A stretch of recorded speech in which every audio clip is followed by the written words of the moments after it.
We want justice. We want justice. We want justice. We want justice. We want justice. We want justice. We want justice. We want justice. We want justice. We want justice.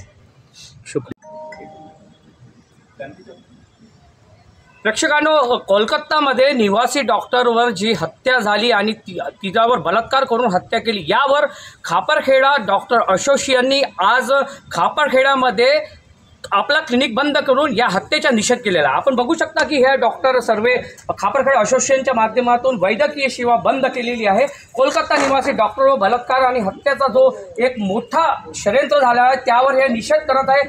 एक जनमान्य, एक सामान्य माणसांना doctor हे जीवन देतात, पण डॉक्टरनाही अशा प्रकारचं अगर कृत्य झालं, या अशा प्रकारची दुर्घटना, अशा प्रकारची हत्या आणि अशी बलात्कार केला निवासी डॉक्टरला, लेडी निवासी डॉक्टरला, अशा प्रकारचं आता सरकार ही कोणाकडे बघतील, या हे डॉक्टर कोणाकडे बघते? डॉक्टर बघता की डॉक्टर जो जीवन देता है वो जीवन सबके लिए होता है. तर माझ्याबरोबर सर आहे.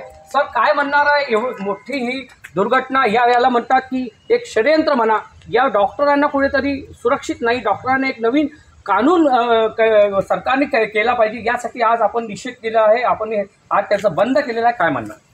नमस्कार, मी डॉक्टर चंद्रशेखर कावडे, खापरखेडा डॉक्टर असोसिएशनच्या वतीने जाहीर करू इच्छितो की कोलकाता येथील RG मेडिकल कॉलेजमध्ये जी द्वितीय वर्षाची PG विद्यार्थी मेडिकल रेसिडेंट डॉक्टर होती, तिच्यावर जे काही अमानुषपणे जे अत्याचार झालेला आहे, म्हणजे बलात्कार आणि त्यानंतर हत्या करण्यात आली, तिचे डोळे फोडण्यात आले, त्याच्यानंतर तिचं पाय तोडून 90 डिग्रीमध्ये पाय मिळण्यात आला. हा जो पाय असतो आपला 90 डिग्रीमध्ये, हे पाय जेव्हा तुटतो, जेव्हा आपला हा इथला जो सापळा असतो, याला पेल्विक गर्डल म्हणतात, हे तोडण्यात आला तेव्हाच. म्हणजे विचार करा, हे किती क्रूर कृत्य आहे. हे जे पण कृत्य झालेलं आहे, ह्या कोणताही माणूस किंवा साधारण माणूस नाही करू शकत. हे कोणीतरी याला जे सायकोपॅथ जो म्हणतो किंवा जो मनोरुग्ण असतो, किंवा आपण साधारण भाषेत ज्याला सिरियल किलर म्हणतो, असेच लोक हे अशा प्रकारचे कृत्य करू शकतात.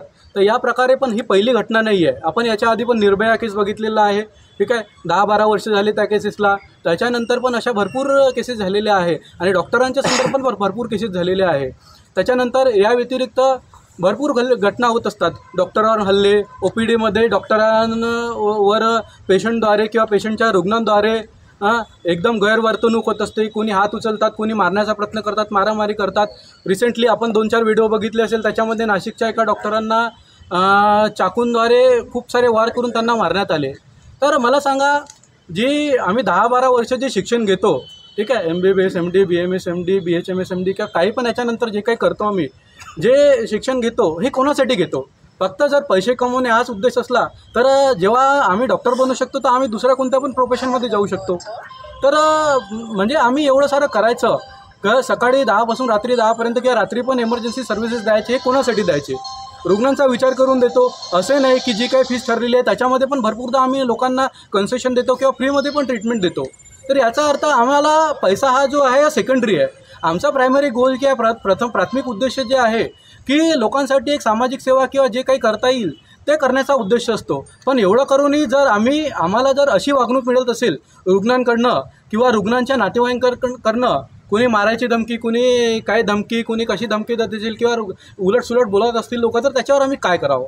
कावडे साहेब, सरकारने या गोष्टीवर कुठेतरी एक नवीन कानून या एक नवीन कानून काढून डॉक्टरांवर ज्या प्रकारचा हल्ला होतो, या मग ज्या प्रकारच्या डॉक्टरांच्या जेव्हा एक मृत्यू होतो तर डॉक्टरांचे जे रिश्तेदार, जे परिवार राहते मृत्यूचे, ते डॉक्टरांवर एकदम हायवी होतं. तर असं कोणता यांनी एक नवीन कानून सरकारने काढलं. आज हा एवढा मोठा दुर्घटना झाली, डॉक्टर परत असे कितीतरी हमले उभे झाले असे म्हटलं आहे. पण असं अगर काळा निरंतर होत राहील तर मग डॉक्टर कोणत्या दृष्टिकोनाने सरकारकडे पाहायला पाहिजे?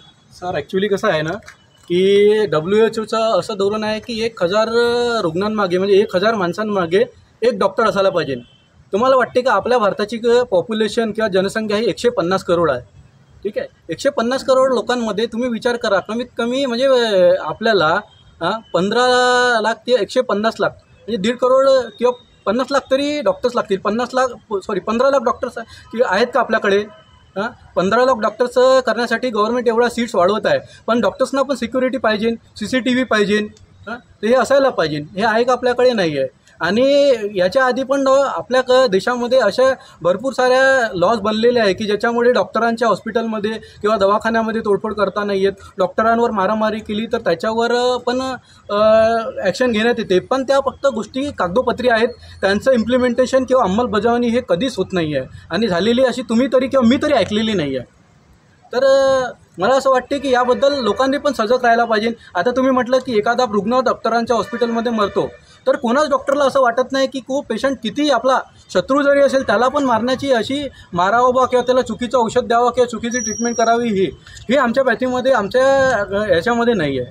तर त्याच्यासाठी काय असतं ना, रुग्णाला समजा 104 ताप असला त्याला डॉक्टर लोक सांगतात की तू हे तपासणी करून घे किंवा तुला ॲडमिट व्हावं लागतं. किंवा एखाद्याचं ऑक्सिजन लेवल कोविडमध्ये पण बघितलं आपण, 80 असेल 70 असेल त्याला सांगितलं की तुला ॲडमिट व्हावं लागतं बाबा. तेव्हा रुग्ण काय म्हणतात, सर 2 दिवस औषध देऊन द्या, आम्ही बघून घेऊ.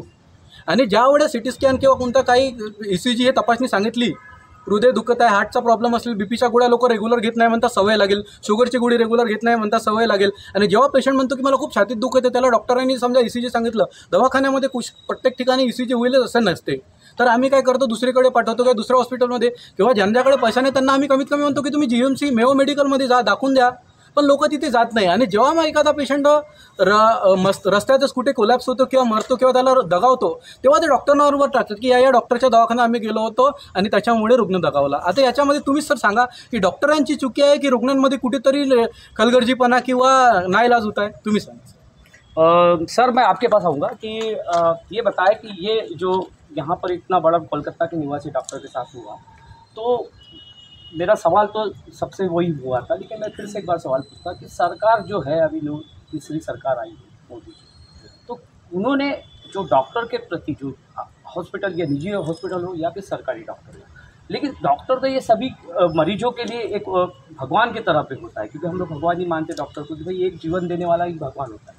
तो इस लोगों के लिए सरकार ने जो कानून विभाग है उनको सख्त करके डॉक्टरों के लिए कुछ ऐसा यहाँ पर कानून लगा है कि ऐसे किसी जैसे डॉक्टरों पर हमले होते हैं, डॉक्टरों पर अभी इतना बड़ा अत्याचार हुआ, बलात्कार हुआ, तो इस तरह सरकार ने किस तरह से भूमिका लेनी चाहिए आपकी, आप क्या कहेंगे? सरकार ने जो भूमिका लेनी चाहिए, सरकार तो कानून बनाती है, कानून इम्प्लीमेंट हो जाता है, लेकिन उस वक्त जो हमको लॉ एंड ऑर्डर है, जैसे पुलिस है, ये है, इसमें कोई कहीं पे भी इमीडिएट कोई नहीं आता है और कोई सिक्योरिटी नहीं देता है. ये कानून ऐसा होना चाहिए कि जिस पुलिस स्टेशन में जिस एरिया के अंदर है, तो वहाँ जो पुलिस ऑफिसर है, लॉ एंड ऑर्डर वाला है, उसके ऊपर ऐसा कानून बनाया जाए कि ये दोबारा ऐसी घटना ना हो करके. घटना करने वाला तो चला जाता है, लेकिन ये लोग क्या करते हैं, कुछ असामाज तत्व के लोगों की ऐसी भी कुछ मंशा है कि अपनी कुछ राजनीतियों को चमकाने के लिए डॉक्टर को बदनाम करने की कोशिश. हमने कोविड में देखा कि बहुत सारे ऐसे डॉक्टर जिन्होंने कई मरीजों की जीवन दान दिए, लेकिन कुछ ऐसे लोग थे कि जिन्होंने डॉक्टरों को ही उल्टा उस कटघरे में खड़ा कर दिया, उस कटघरे में खड़ा करके उन्हीं को गुनहगार बना दिया. ऐसे कुछ लोग भी हमने देखे हैं भारत के अलग अलग कोने पे. और ऐसे लोगों को क्या कहेंगे? देखिए लोग कटघरे में जब ले जाते हैं डॉक्टर के कानून की वजह से, वो उस चीज़ को फॉलो नहीं करते हैं. डॉक्टर जो कहता है, जैसे इन्होंने इससे पहले कहा कि हमको इन्वेस्टिगेशन कराते इमीडिएट हॉस्पिटलाइजेशन करने की बात करते हैं, तो पेशेंट मारता नहीं, और उस वक्त हो सकता है उसको 10 मिनट 15 मिनट घंटा 2 घंटा या 4 घंटे के अंदर फर्स्ट एड नहीं मिला तो पेशेंट कोलैप्स होगा. उसमें गलती किसकी है? ये कानून है, फॉलो दोनों तरफ से होना चाहिए. सर क्या कहेंगे आप? देखिए, डॉक्टर्स को ये कहा जाता था, हम लोग बचपन में छोटे थे, फिर हमें अभी ये कहते डॉक्टर भगवान के रूप है, ठीक है. डॉक्टर को सबसे नोबलेस्ट प्रोफेशन माना जाता था और कहते थे कि अगर कोई नहीं है तो उसका रक्षक डॉक्टर है. बट हम तो उनकी रक्षा करते हैं, हर एक ढंग से उनकी इलाज हो, समय पे हो, हम तो उनकी रक्षा करते. हमारी रक्षा कौन करेगा? हम सरकार से वही मांग कर रहे हैं कि एक डॉक्टर्स के लिए भी एक बढ़िया सा ऐसा नियम बने नहीं बल्कि इसका इम्प्लीमेंटेशन हो, ताकि जो लोगों के रक्षक उसकी रक्षा के लिए कौन खड़ा रहेगा. सरकार से हम इसकी मांग करते हैं. और जो कलकत्ता में जो हुआ, ये बहुत ही दुर्भाग्यवश और बहुत ही हीनस एक्ट है. और इसमें हर एक डॉक्टर को साथ में स्टैंड लेके एक यूनिटी के साथ खड़ा होना चाहिए. आज के डेट में हम ऐसे करें, हम अपने बच्चों को कैसे इस प्रोफेशन में आगे करेंगे? और डॉक्टर पैसे के लिए डॉक्टर नहीं बनता है. कोई भी डॉक्टर बनने के लिए एक सेवा भाव होता है. अगर पैसा कमाना होता तो बहुत सारे अलग प्रोफेशन है, बट जो भी डॉक्टर बनते हैं वो पैसे सोच के नहीं देखते हैं। बट अगर हम इतना निस्वार्थ हो के लोगों की सेवा करते हैं, हमें इसके बदले में क्या मिलता है? इस टाइप के एक मिलते हैं। कोई भी अगर हमारे साथ अगर दुर्व्यवहार हो, हमारे साथ कोई ऐसी चीज़ें हो जाए जैसे अभी हुआ, इसमें न लोकल अथॉरिटी सपोर्ट करता, हर एक चीज़ को पॉलिटिसाइज़ किया जाता है। ये सब चीज़ नहीं होना चाहिए। डॉक्टर की सुरक्षा बहुत ही ज़रूरी है। अगर हमारी सुरक्षा नहीं होगी तो हम लोगों की सेवा कैसे कर पाएंगे? तो इसकी हम जो हो रहा है, हम सब, हमारा पूरा खापरखेड़ा डॉक्टर एसोसिएशन इसका सख्त विरोध करते हैं और हम ऐसे भविष्य में ऐसी चीज़ें नहीं हो, सरकार से मांग करते हैं की कोई ऐसा नियम बनाए की इस टाइप की घटना फिर भविष्य में ना हो। सर मी तुमच्याकडे येऊ मला सरांनी जे हा मी प्रश्न विचारला होता सरांनी की असा एक कुठेतरी एक कानून निघला पाहिजे की डॉक्टरांना सरनी म्हटलं की कानून बी निघून जाईल, इम्प्लिमेंट बी होईल, पण ज्या क्षेत्रामधल्या पोलीस स्टेशन आहेत त्यांना सक्त असा एक सरकारने GR दिला पाहिजे की डॉक्टरावर एक छोटा बी काही बी झालं तर तुरंत ॲक्शन घेतली पाहिजे, असा काही GR माध्यमातून निघला पाहिजे, तेव्हाच हे इम्प्लिमेंट होईल, तेव्हाच डॉक्टरांना कुठेतरी संरक्षण भेटेल। तुम्ही काय म्हणता? नमस्कार, मी डॉक्टर मनोज पांडे। पहिले तर जशी हे कोलकाताला जे घटना झालेली आहे, स्त्रियांवर झाली आहे, मुलींवर झालेली आहे, ही जी घटना आहे हे खूप दुर्दैवी आहे। हे कोणावर झाली नाही पाहिजे, याचा आम्हाला निषेध आहे। इंडियातली महिला हे सुरक्षित राहिली पाहिजे। आणि दुसरी गोष्ट म्हणजे जसं तुम्ही सांगितलं की कानून निघालेले आहेत पण इम्प्लिमेंटेशन नाही झालेलं आहे, त्याच्यासाठी खरंच गोष्ट आहे। आम्हाला रिलेटिव्ह येतात, कधी त्यांना एखाद्याला रिलेटिव्हला ताप जास्त असलं तर ते घाई करतात की लवकर चेक करून या, इमर्जन्सी सेवा आहे, आम्ही ते पण सर्व गोष्टी मॅनेज करतो। एखाद्याला आम्ही इन्व्हेस्टिगेशन सांगितलं की तुम्ही लवकर ॲडमिट होऊन जा, तर ते आम्हाला असं म्हणतात सर आमच्याकडे पैसे नाही आहेत। पैसे नसल्यावर ते आम्हाला रिक्वेस्ट करतात की सर 2 दिवसाचं औषध लिहून टाका, आम्ही मग नंतर बघू। घरी जातात, विचार करतात, 2 दिवसात त्या पेशंटची तब्येत जास्त खराब होते, मग ते आम्हाला दोष देतात की सर तुम्ही ना आम्हाला सांगितलं नाही, किंवा ते बाकीची स्टोरी पोलीस स्टेशनमध्ये किंवा बाकीच्या लोकांना नाही सांगत की या डॉक्टर साहेबांनी मला टेस्ट सांगितली होती, मला इमर्जन्सी सांगितली होती, मला लवकर ॲडमिट करायला सांगितलं होतं, या गोष्टी ते नाही सांगत, या स्टोरी नाही सांगत। ते हे सांगते आम्ही डॉक्टर पांडेकडे गेलो होतो, आमचा पेशंट खराब झाला, अशी ते चर्चा पुऱ्या गावाभरात करतात।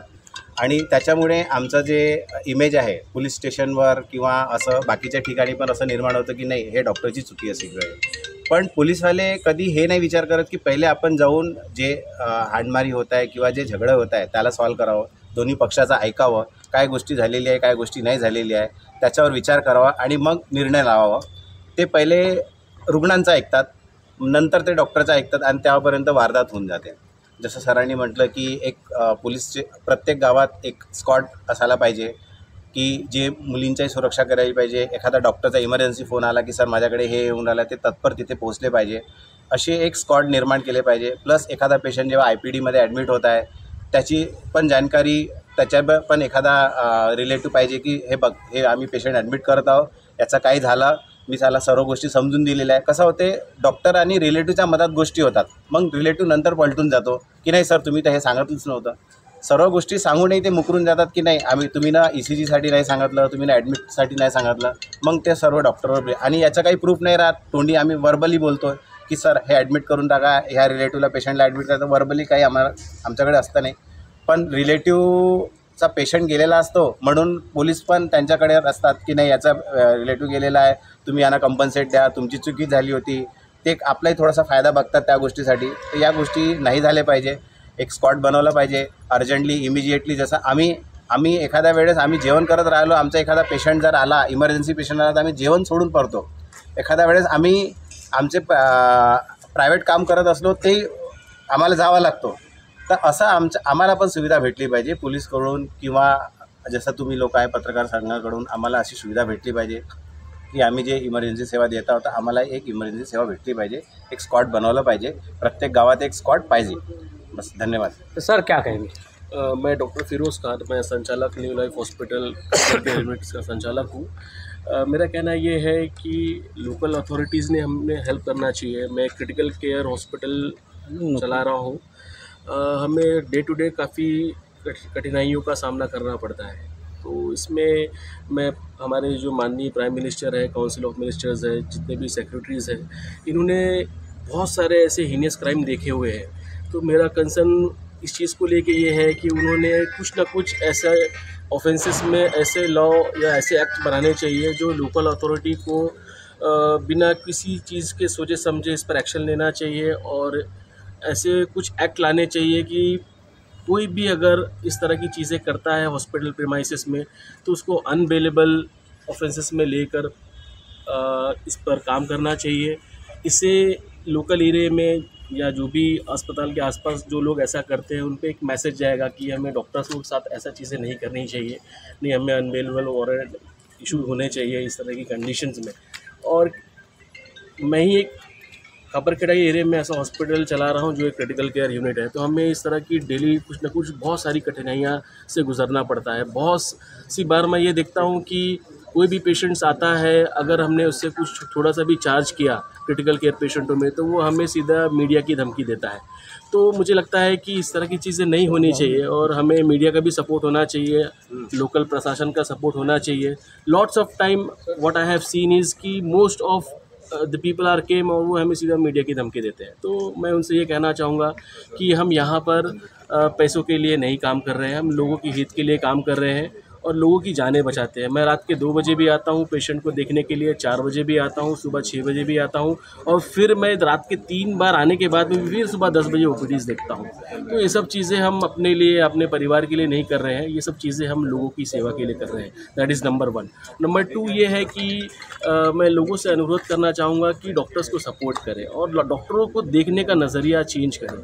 आज से 15-20 साल पहले लोग डॉक्टर्स को बहुत अच्छी नज़रों से देखा करते थे, बट अभी ऐसा हुआ है कि जैसे ये बच्ची का भी इंसिडेंट हुआ है, लोगों ने देखने का नज़रिया पूरी तरह से चेंज करना चाहिए। और मैं मीडिया सर ऐसा नहीं लगता आपको कि कोविड के समय में डॉक्टर को देखने का जो नज़रिया है, जो लोगों के जो कोविड में बहुत सारे लोगों की जान गई, तो उस समय में डॉक्टरों को ये भी कहा गया कुछ लोगों ने कि कुछ डॉक्टरों ने बहुत ज़्यादा पैसे को उगाल दिया था उनके पेरेंट्स से या उनके परिवार से, तो ऐसा भी कुछ डॉक्टरों को नज़रिए देखे हैं, ऐसी कुछ घटनाएँ भी हुई हैं। तो इस बारे में आप क्या कहें? देखिए, वो जो कोविड-19 का समय था वो बिल्कुल अलग समय था। उस समय कैसा था, रिसोर्सेज की बहुत कमियां थी। मैं खुद 30 बेड हॉस्पिटल चलाया हूँ। मेरे हॉस्पिटल में भी 30, 40, 50 पेशेंट एडमिट रहते थे। हमें टाइमली ऑक्सीजन नहीं मिलता था, अगर मिलता भी था तो हमें ब्लैक में ऑक्सीजन लेने पड़ते थे। हमें कोई भी डॉक्टर्स भी रखना था, 24 घंटे हम भी इंसान हैं, हम काम नहीं कर सकते। तो हमको जो डॉक्टर्स, जो सिस्टर, जो स्टाफ जहाँ 10-20 हज़ार रुपये में काम करते हैं, उस समय हमें उनको 50,000, 1 लाख रुपये भी पेमेंट देना पड़ता था। तो ये सब चीज़ें देखते हुए ओवर टाइम कराना और ये सब चीज़ें, तो जब तक हम सामने अपने स्टाफ को पे नहीं करेंगे तो वो भी नहीं आते। तो आप ये समझने की कोशिश करिए कि कोई भी हॉस्पिटल चला रहा है, अच्छी सर्विसेज दे रहा है, जिसमें इमरजेंसी सर्विसेज भी है, तो उसमें हॉस्पिटल को रन करने के लिए भी कुछ कॉस्ट लगता है। तो नॉर्मल समय में और वो एपिडेमिक के समय में बहुत अंतर होता है, और ये जो समय था वो दुनिया ने कभी भी इस तरह का समय देखा नहीं है। तो वो एक समय अलग था, उसमें ऑब्वियसली थोड़ा सा कॉस्ट इश्यूज रहते थे पेशेंटों के साथ, लेकिन डॉक्टर्स ने बहुत किफ़ायती रेट में फिर भी काम करने की कोशिश की है। जो 2-4 इंसिडेंट्स गलत हुए हैं वो कुछ ना कुछ मुझे लगता है कि प्रशासन से कुछ गलतियां हुई है, वो बहुत अच्छे से उस एपिडेमिक को समझ नहीं पाए। जो भी कुछ सुविधाएं देनी चाहिए ऑक्सीजन के रूप में या ज़्यादा डॉक्टर्स रखने के इसमें, तो वो उसमें फेल हुआ था। मुझे लगता है जावेद जी, हमने तो ऐसा भी देखा कि बहुत सारे डॉक्टरों की कोरोना में पेशेंट के चलते, यानी पेशेंट से कोरोना हुआ तो उनकी भी मौत हुई है, ऐसे बहुत सारे डॉक्टर हैं, तो वो भी हमने ये देखा वो समय। नहीं, देखिए, ये तो जो कोविड-19 का जो बीमारी था, जो भी डिसीज़ था, वो तो ट्रांसमिशन पेशेंट टू पेशेंट था, पेशेंट के ड्रॉपलेट इन्फेक्शन से, और ये काफ़ी तेज़ी से फैल रहा था। तो टाइमली पेशेंट अगर डॉक्टर के पास नहीं गया या किसी का सैचुरेशन ड्रॉप हो रहा था उस समय, तो अगर वो टाइमली ट्रीटमेंट ले पाता तो डेफिनेटली उसकी जान बचती। लेकिन मैंने जैसे आपको कहा, लैक ऑफ रिसोर्सेज, लोगों में इतनी जागरूकता नहीं थी। लोगों को लगता था कि ये नॉर्मल खांसी सर्दी बुखार है, हल्की सी सांस लेने में तकलीफ, अपने आप ठीक हो जाएगी। जो डॉक्टर के पास टाइमली नहीं गए, उनकी तबीयत धीरे धीरे बिगड़ती गई और प्रॉपरली उपचार ना मिलना या पेशेंट प्रॉपरली टाइम पर नहीं पहुंचा, तो उनकी डेथ काफ़ी देखी गई है उस समय। और कैसा था कि ऐसा समय था वो कि लोगों को बेड्स भी नहीं मिल रहे थे, सारे हॉस्पिटल ओवर क्राउडेड थे, ठीक है। तो मैंने खुद से देखा हुआ है कि बहुत से पेशेंटों की रोडों पर जान गई हुई है, वो देख के हमारी भी रूहें काँपी। मैं इसको कहना चाहूँगा कि ये प्रशासन अगर थोड़ा सा भी बहुत पहले से सतर्क होता, और प्रशासन ने मुझे लगता है कि डॉक्टर से मिल के साथ कर देना चाहिए, काम करना चाहिए, क्योंकि देखिए एक डॉक्टर जो होता है वो अपना 15 साल 20 साल 25 साल तजुर्बे के साथ काम करता है, और प्रशासन में कोई भी नए लोग आते हैं तो वो सोचते हैं कि वो हर चीज़ पर काम कर सकते हैं, लेकिन ऐसा नहीं होता। जो बीमारी से रिलेटेड, पेशेंट की क्रिटिकल कंडीशन से रिलेटेड, वो डॉक्टर बहुत अच्छे से समझता है। तो अगर दोनों में तालमेल अच्छा रहा तो मुझे लगता है ये सब चीज़ें फ्यूचर में शायद नहीं हो। और मैं आपके माध्यम से और खापरखेड़ा डॉक्टर एसोसिएशन की तरफ से मैं ये कहना चाहूँगा कि लोकल प्रशासन ने हमारा सपोर्ट करे। हम यहाँ पर पैसों के लिए कतई नहीं है। मैं आपको जैसे कहा कि मैं रात भर दिन में 3 से 4 बार क्रिटिकल कंडीशन में पेशेंट आता है, उसको देखता हूँ, सुबह फिर ओपीडी के लिए आता हूँ। ये मैं अपने परिवार के लिए नहीं कर रहा हूँ, यहाँ लोगों के लिए कर रहा हूँ। तो मेरा आपके माध्यम से ये है, मुझे भी बहुत बार धमकियाँ दी जाती है कि डॉक्टर साहब आप ICU का चार्जेस इतने ले रहे हो, इतने ले रहे हो। तो मैं कहना चाहता हूँ क्रिटिकल कंडीशन में हॉस्पिटल चलाने के लिए भी पेमेंट लगता है, ठीक है, तो उसके लिए हमको लेना पड़ता है, हम अपने पेट भरने के लिए नहीं लेते हैं। तो मुझे भी धमकियाँ दी जाती है मीडिया की। तो मैं कहना चाहूँगा ये थोड़ा सा ये सब चीज़ें ना हो, हम आपके लिए ही, हित के लिए काम करने की कोशिश कर रहे हैं और करते भी रहेंगे। जैसा कि अभी भी ये स्ट्राइक चल रहा है, ठीक है, तो हमने सारी OPD सर्विसेज बंद की हुई, लेकिन हमने अभी भी इमरजेंसी सर्विसेज नहीं बंद की। अभी भी मैं यहाँ आने के पहले 2 घंटे पहले एक इमरजेंसी पेशेंट ले आऊँ, उसका तत्काल ट्रीटमेंट चल रहा है। तो हम डॉक्टर्स हैं, हम ऐसा कतई नहीं चाहते कि पेशेंट का बुरा हो, लेकिन इस तरह की चीज़ें हमारे ऊपर होती रहेगी तो हमें कुछ ना कुछ चीज़ें लेके, संज्ञान लेके कुछ ना कुछ इस तरह का काम करना पडेगा। थँक्यू, धन्यवाद सर। प्रेक्षकांनो, आपण बघितलं की आज डॉक्टर असोसिएशन, खापरखेडा असोसिएशनकडून कोलकातामध्ये झालेल्या घटनेचा निषेध केलेला आहे, आणि त्या घटनेमुळे ज्या डॉक्टरांना नेहमी सुरक्षा झाली पाहिजे, त्यांना सरकारकडून एक कानून निघला पाहिजे की डॉक्टरांनी, जर डॉक्टर म्हणतात की जीवन देणारा हा डॉक्टरच असतो आणि त्यावरच अशा प्रकारचे कृत्य, अशा प्रकारचे हल्ले होतील, तर डॉक्टर कोणत्या पद्धतीनं सरकारकडे बघतील, या पद्धतीच्या माध्यमातून या खापरखेडा डॉक्टर असोसिएशननी हडताल केलेला आहे आणि हडतालला निषेध केला आहे सरकारचा, आणि ज्यांनी हे कृत्य केलं त्याला कठोर सजा झाली पाहिजे, असे डॉक्टर असोसिएशन, खापरखेडा डॉक्टर असोसिएशनच्या डॉक्टरांचं मत होतं। अजून बातम्याशी आपण भेटूया, तोपर्यंत कॅमेरापर्सन सिद्धार्थ गेडामबरोबर मी शैलेश ढोरे, मुख्य संपादक, विदर्भ की आवाज़, सच की हकीकत, खापरखेडा।